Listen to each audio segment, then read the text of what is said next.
मुख्यमंत्री योगी आदित्यनाथ बाराबंकी पहुंचे, विराट यज्ञ में शामिल बाबरी ढांचे पर दिया बयान। मुख्यमंत्री योगी आदित्यनाथ आज बाराबंकी जिले के दरियाबाद क्षेत्र स्थित दुल्हादेपुर पहुंचे। उन्होंने बजरंग व्यायामशाला परिसर में आयोजित हनुमंत विराट यज्ञ एवं सामूहिक कन्या विवाह कार्यक्रम में मुख्य अतिथि के रूप में भाग लिया। मुख्यमंत्री ने विधि विधान से यज्ञ में आहुति डाली और प्रदेश की सुख समृद्धि की कामना की। इस अवसर पर मुख्यमंत्री ने सामूहिक विवाह में शामिल नव दंपतियों को आशीर्वाद दिया। उन्होंने कहा कि प्रदेश सरकार गरीब बेटियों की शादी में हर संभव सहयोग देने के लिए प्रतिबद्ध है। ऐसे आयोजनों से सामाजिक समरसता मजबूत होती है और समाज में सकारात्मक संदेश जाता है। कार्यक्रम स्थल पर भारी संख्या में लोग मौजूद थे।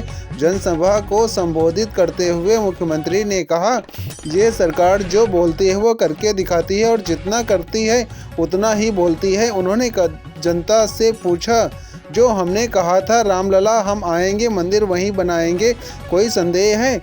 मुख्यमंत्री ने बाबरी ढांचे के पुनर्निर्माण पर भी टिप्पणी की। उन्होंने कहा, हम आज फिर इस बात को कह रहे हैं कि कयामत का दिन तो कभी आना नहीं है, इसलिए बाबरी ढांचे का पुनर्निर्माण कभी होना ही नहीं। उन्होंने आगे कहा, जो कयामत के दिन आने का सपना देख रहे हैं ऐसे ही सड़ गल जाएंगे, कभी वह दिन आने वाला नहीं है। योगी आदित्यनाथ ने अपनी विरासत को सम्मान देने और भारत की गौरवशाली परंपरा को आगे बढ़ाने की बात कही।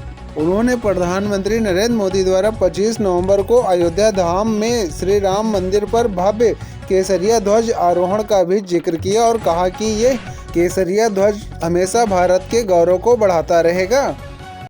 हम लोगों ने कहा था ना कि रामलला हम आएंगे, मंदिर वहीं बन गया ना, मंदिर अयोध्या में। कोई संदेह है?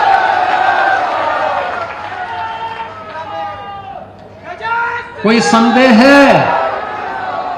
और हम आज फिर इस बात को कह रहे हैं कि कयामत के दिन तक भी कयामत का दिन तो कभी आना ही नहीं है और इसलिए बाबरी ढांचे का पुनर्निर्माण कभी होना ही नहीं है।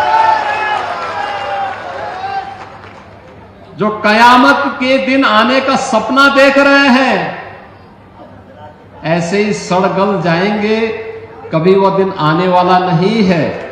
और उनके सपनों को ऐसे ही हम अपनी विरासत को सम्मान देते हुए भारत की केडी सिंह बाबू की हवेली बिक रही थी। हमारी सरकार ने कहा नहीं, देश के लिए उनकी सेवाओं को देखते हुए वह बिकेगी नहीं, सरकार उसका खर्चा देगी और उस हवेली में केडी सिंह बाबू का स्मारक बनेगा। उनकी स्मृतियों को सजो करके वहां पे खेल की एक नई एकेडमी के निर्माण के कार्यक्रम को हम आगे बढ़ाएंगे। बाराबंकी का नौजवान भी केडी सिंह बाबू से प्रेरणा प्राप्त करके इस राष्ट्रीय खेल के प्रति अपने आप को समर्पित कर सके, इसके लिए सरकार कार्य कर रही है। अन्नदाता किसानों को सम्मान देने के लिए ही आदरणीय प्रधानमंत्री जी ने यहां के प्रगतिशील किसान श्री राम शरण वर्मा जी को पद्म पुरस्कार से सम्मानित करके हर किसान को सम्मानित किया था। आपके परिश्रम को, आपके पुरुषार्थ को सम्मानित किया था।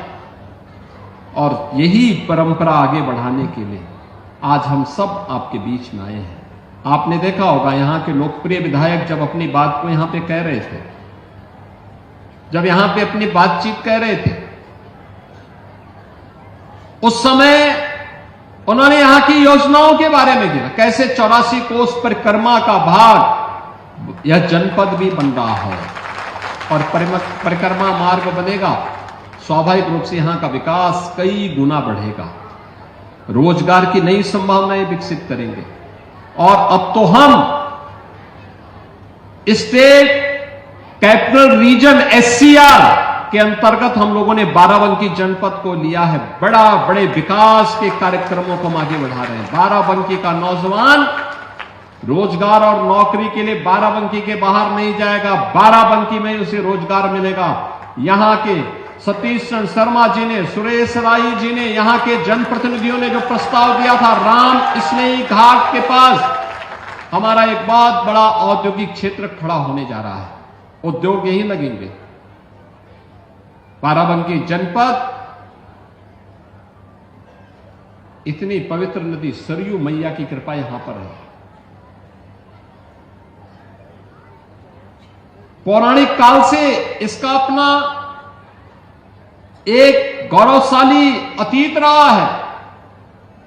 जब एक अतीत गौरवशाली है तो वर्तमान भी गौरवशाली होगा और भविष्य को भी और भी गौरवान्वित करने वाला क्षण के रूप में बदलने का काम अब डबल इंजन की सरकार करने जा रही है।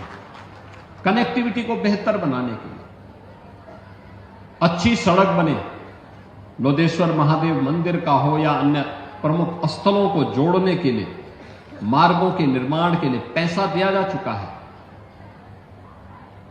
कार्य युद्ध स्तर पर प्रारंभ होने जा रहा है। कुछ कार्य प्रारंभ हो चुके हैं, कुछ कार्य आगे बढ़ेंगे, ये रुकेंगे नहीं। ये रुकने वाली सरकार नहीं है, डिगने वाली सरकार नहीं है।